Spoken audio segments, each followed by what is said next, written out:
before ancient civilizations built monuments, they built songs.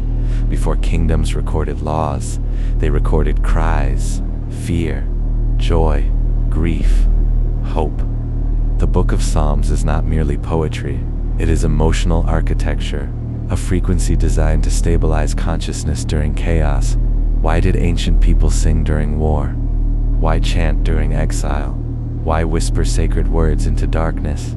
Because they believed sound itself could protect the soul. Welcome to Code of Scripture.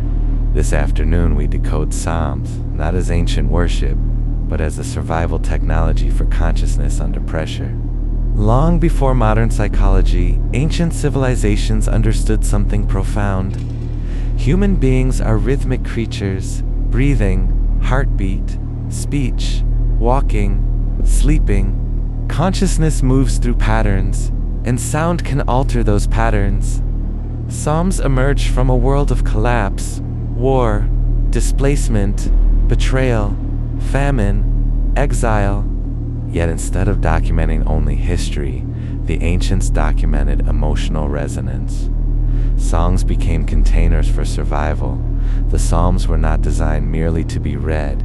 They were designed to vibrate through the body, spoken aloud, repeated, remembered. Ancient people understood. A wounded mind can forget truth, but rhythm remembers. Many of the Psalms are traditionally connected to David, and David remains one of the strangest archetypes in Scripture. A warrior, a king, a poet, a musician. Modern systems separate these roles. Ancient consciousness did not. David fought battles externally, while using music to regulate battles internally. This is why the story of David calming Saul with the harp matters symbolically. Sound altered mental states. The ancients believed consciousness itself could become disordered, and that resonance could restore alignment. The harp was not entertainment, it was frequency medicine. The Book of Psalms contains emotional states most civilizations try to hide: terror, despair, anger, confusion, isolation. The writers do not pretend to be fearless, they speak directly from collapse. This is what makes Psalms timeless. It does not deny suffering, it survives it. Every psalm becomes a psychological transmission, an emotional calibration, a map through inner instability.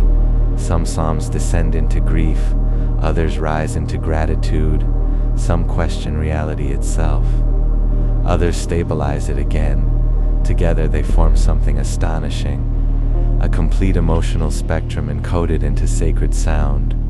Modern civilization floods consciousness constantly. Notifications, algorithms, advertising, endless stimulation. The machine survives through noise. Noise prevents reflection. Silence becomes dangerous to systems of control because silence allows awareness to emerge. Psalms represents the opposite frequency: stillness, rhythm, repetition, internal alignment. Ancient people gathered together in synchronized consciousness through song. Modern people isolate and synchronize through algorithms. One creates presence, the other creates consumption. The Psalms remind humanity of a forgotten truth: consciousness can be tuned. Some of the most powerful psalms emerged during displacement and collapse.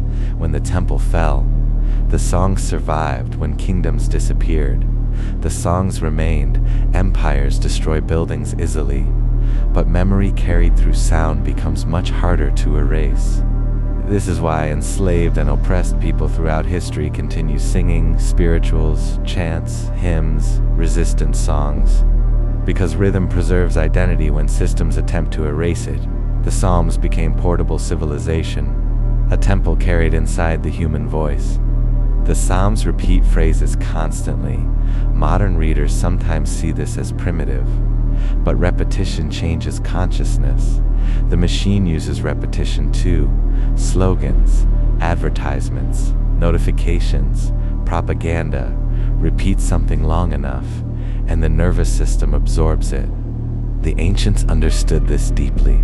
Psalms intentionally repeated: protection, remembrance, endurance.